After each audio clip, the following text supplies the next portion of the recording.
Bismillahirrahmanirrahim. Assalamualaikum warahmatullahi wabarakatuh. Bismillah walhamdulillah la hawla wa la quwata illa billahil aliyil azim. Anak-anakku yang sholih-sholihah, alhamdulillah kita masih bisa bertemu kembali dan melihat tayangan video dari Pak Bay. Langsung saja, hari ini kita akan mempelajari tentang SKI, Sejarah Kebudayaan Islam, dengan materi mata pencaharian masyarakat Arab sebelum Islam. Mari sebelum itu kita bersama-sama berdoa kepada Allah supaya apa yang kita lihat pada tayangan video ini bermanfaat, mendapatkan keberkahan. Amin ya rabbal alamin. Langsung baca ta'awud. A'udzu billahi minasy syaithanir rajim. Bismillahirrahmanirrahim. Alhamdulillahi rabbil alamin. Ar-Rahmanir Rahim. Maliki yaumiddin. Iyyaka na'budu wa iyyaka nasta'in. Ihdinas siratal mustaqim. Siratal ladzina an'amta 'alaihim ghairil maghdubi 'alaihim waladdallin.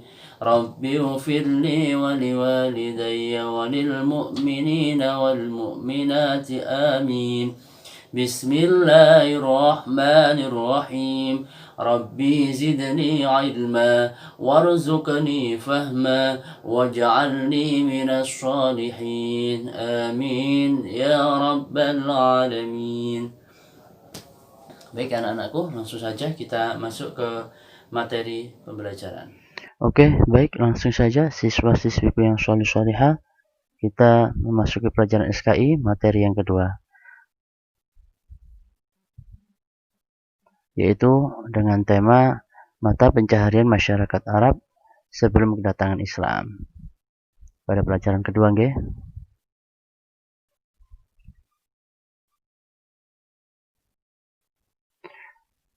Tujuan pembelajaran yaitu siswa membaca teks. Siswa diharapkan dapat memahami mata pencaharian masyarakat Arab sebelum kedatangan Islam dengan baik. Setelah melakukan latihan dan bermain peran, siswa diharapkan dapat mempraktikkan kebiasaan-kebiasaan baik dalam kehidupan sehari-hari dengan konsisten. Ya, jadi nanti siswa diharapkan memahami mata pencaharian masyarakat Arab itu sebelum Islam bagaimana. Ya, ini tujuannya pembelajaran. Kemudian setelah melakukan latihan, bermain peran, diharapkan dapat mempraktikkan kebiasaan-kebiasaan yang baik ya dalam kehidupan sehari-hari. Oke, lanjut.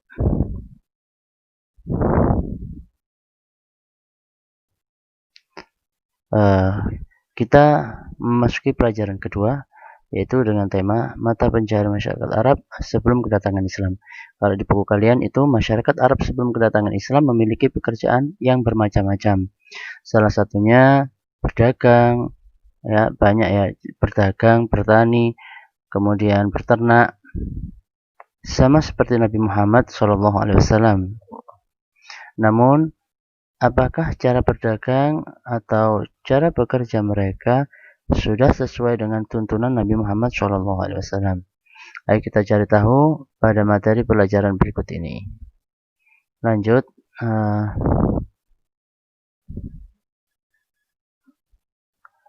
Ini kita disuruh mengamati ya. Coba diamati pada gambar ini ya. Masyarakat jahiliyah terbiasa melakukan perbuatan buruk. Salah satunya mengurangi timbangan ketika berjualan, seperti terlihat pada gambar berikut. Nah, ini gambarnya mengurangi timbangan ketika berjualan merupakan kebiasaan masyarakat jahiliyah. Mengurangi timbangan itu bagaimana? Mengurangi timbangan itu jadi takaran, misalnya beli beras 1 kilo, tapi timbangannya dikurangi. Timbangannya jadi nggak sampai, kalau di rumah ditimbang nggak sampai 1 kilo. Kemudian menurutmu apakah perbuatan tersebut dibenarkan dalam Islam? Jelas tentu tidak ya. Apa hukum perbuatan tersebut? Jelas dosa. Haram ya, mengurangi timbangan. Cobalah berdiskusi dengan teman sebangkumu. Tuliskan hasil diskusimu lalu sampaikan kepada teman-teman yang lain. Itu nanti kita disuruh mengamati. Lanjut.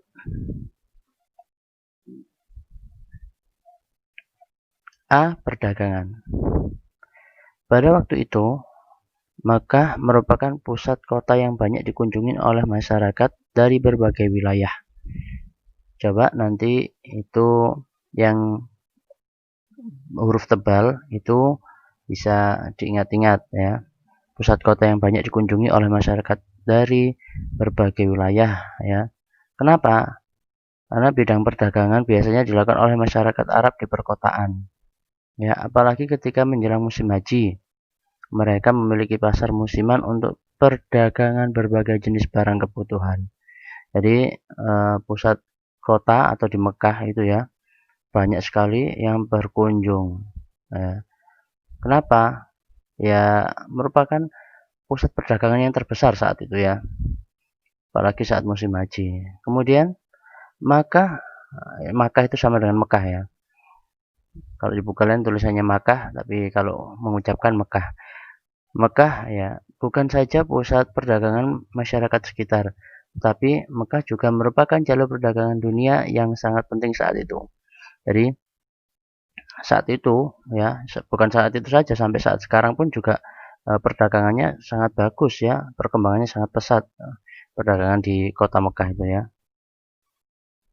Nah ini karena kota Mekah menghubungkan wilayah utara Jazirah Arab dengan wilayah selatan Jazirah Arab.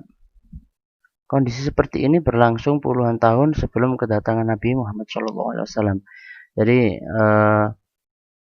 penghubung ya. Kemarin kalau kita pada pelajaran ke-1 sudah dilihatkan peta dari Pak B ya. Jazirah Arab itu wilayah selatan mana, wilayah utaranya di mana. Kalian tentunya sudah tahu di mana letak Yaman, Madinah, kota Mekah ya. Kota Mekah di tengah-tengah ya kemarin. Oke, dilanjut. Perjalanan dagang mereka itu dikisahkan di dalam Al-Quran, yakni dalam surat Quraisy. Berikut ini. Mengapa kok dikisahkan? Perjalanan dagang mereka itu dikisahkan di dalam Al-Quraisy, yakni dalam surat Quraisy. Kita tidak membahas suratnya ya. Kita tidak belajar Quran hadis tapi SKI. Jadi kita langsung lewati saja ya pembacanya. Ya Pak Bay yakin sudah pintar-pintar semua anak-anakku yang solih-solihah sudah jago bacanya. Kemarin sudah mengirim surat Anas sudah bagus. Oke, dilanjut saja ya. Kenapa kok di dalam Al-Quraisy ya, ini ternyata artinya memang sesuai dengan bangsa Quraisy ya. Artinya yang satu li'ilafi Quraisy. Nah ini karena kebiasaan orang-orang Quraisy. Ilafihim rilata syita'i wasyaif, yaitu kebiasaan mereka berpergian pada musim dingin dan musim panas. Nah, biasanya memang seperti itu. Masyarakat Arab itu, masyarakat Badui suka berpindah-pindah. Falya'budu rabb hadzal bait, maka hendaklah mereka menyembah Tuhan pemilik rumah ini. Bait itu ya Ka'bah itu ya, rumah ini Ka'bah. Kemudian alladzi at'amahum min ju'in wa amanahum min khauf, yang telah memberi makanan kepada mereka untuk menghilangkan lapar dan mengamankan mereka dari rasa ketakutan. Jadi di pusat kota itu banyak makanan ya di Mekah itu. Jadi Allah telah memberikan makanan kepada mereka untuk menghilangkan lapar ya, menghilangkan rasa lapar. Jadi disuruh apa? Untuk berdagang pastinya.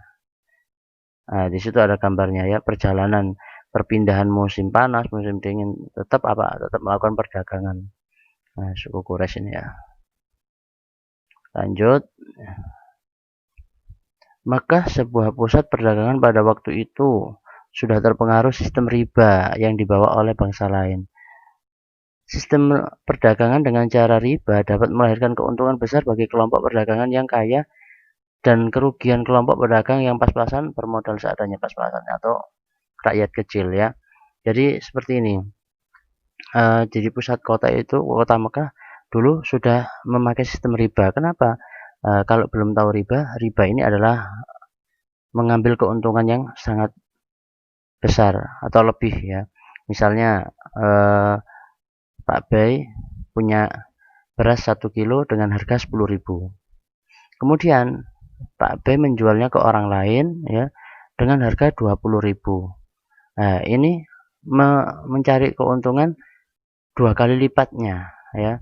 Padahal di orang sekitar yang jualan itu adalah harganya 10 ribuan semuanya, itu sudah dapat untung, tapi Pak B ingin dapat untung yang besar lagi. Ya, ini adalah perbuatan yang dilarang oleh agama Islam. Jadi boleh mengambil keuntungan tapi yang sesuai dengan syariat agama. Oke, jadi kelompok yang pedagang besar tambah kaya raya, tapi untuk kelompok yang kecil tambah semakin nggak punya ya. Karena apa? Rugi dia. Oke, lanjut. Ini bangsa Quraisy dikenal sebagai bangsa yang bermata pencaharian sebagai pedagang ya. Jadi ini melakukan sistem perdagangan ya, jual beli tadi. Yuk dilanjut. Bidang pertanian atau peternakan. Pertanian atau peternakan biasanya dapat ditemukan di wilayah yang subur di Jazirah Arab. Wilayah-wilayah yaitu Taif, daerah utara, dan sebagian lahan pertanian Hijaz, pertengahan Jazirah Arab, serta Madinah dan sekitarnya. Ya, jadi itu ya, daerah-daerah subur ya. Kalian kalau masih belum paham, lihat video Pak B yang kemarin, di petanya itu ada ya, mana daerah Yaman, Taif, daerah utara itu, kemudian lahan pertanian, Hijaz, pertengahan Arab itu di Madinah dan sekitarnya ya. Oke, dilanjut. Kemudian bidang pertanian peternakan, tanah yang subur dan sumber air yang banyak merupakan faktor utama masyarakat Arab melakukan kegiatan ekonomi dalam bidang pertanian dan peternakan pada waktu itu. Ya, kurma dan gandum merupakan dua hasil pertanian terpenting di Madinah. Ini ya diingat-ingat, yang di garis tebal, yang huruf tebal itu tuh kalian catat itu ya. Kurma dan gandum merupakan dua hasil pertanian terpenting di Madinah. Peralatan yang mereka gunakan dalam bertani dan berternak masih menggunakan alat-alat yang sangat sederhana karena masih belum modern ya, nggak ada traktor, mesin-mesin alat yang untuk bertani ya, masih menggunakan sederhana yaitu cangkul dan skrob dan lainnya itu. Mengembala dan berternak binatang merupakan kegiatan pendukung dalam bidang pertanian karena para petani membutuhkan hewan untuk bertani di ladang. Jadi ini wilayah-wilayah yang subur ya, mereka bisa bertani, berternak. Tapi kalau wilayah-wilayah yang gersang, mereka nggak bisa. Karena apa? Karena sangat kesulitan mencari sumber air ya. Oke, dilanjut. Nah, ini gambarnya ya. Ini kalau bidang peternakan maksudnya di wilayah yang subur. Kalau di daerah yang gersang nggak bisa. Karena kemarin Pak B yang pelajaran pertama banyak gunung yang tandus, banyak gunung dan berbatu, gurun pasir, panas hawanya. Ya memang banyak yang panas. Tapi sebagian ada wilayah yang subur, tapi sedikitnya nggak banyak. Banyak yang daerahnya daerah panas.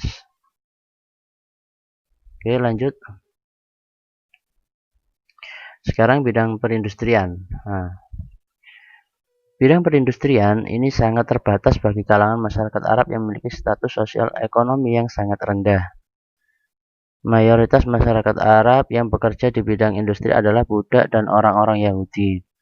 Pekerjaan dalam bidang perindustrian pada waktu itu adalah tukang besi, tukang kayu, pertenunan, pembuatan senjata, dan lain-lain. Jadi bidang industri ini kalangannya adalah masyarakat-masyarakat yang rendah atau miskin ya. Rata-rata yang kerja di bidang industri ini adalah budak dan orang-orang Yahudi. Jadi rata-rata mereka bukan dari orang kaya, tapi orang-orang yang rendah ya status sosialnya. Itu gambarnya ya. Produk industri yang dihasilkan masih sangat sederhana dan terbatas seperti pedang atau golok. Golok itu sama seperti itu yang di gambar itu ya. Oke, dilanjut. Alhamdulillahirabbil alamin. Alhamdulillahirabbil alamin. Pembelajaran kita sudah selesai. Mudah-mudahan apa yang kita pelajari pada hari ini mendapatkan keberkahan, mendapatkan manfaat dalam tayangan video ini. Langsung saja, pada tugas ini kalian cukup merangkum materi-materi dari Pak Bay, nggak usah kalian mengirim japri fotonya, kalian tidak usah mengirim foto rangkuman kalian, cukup dirangkum sendiri mana yang sekiranya penting dicatat, supaya apabila ada pertanyaan-pertanyaan kalian bisa menjawab. Oke, cukup sekian, mari kita baca doa bersama. Bismillahirrahmanirrahim. Subhanakallahumma wa bihamdika asyhadu an la ilaha illa anta astaghfiruka wa atubu ilaik. Wallahumma fiq ila aqwamit thariq. Wassalamualaikum warahmatullahi wabarakatuh.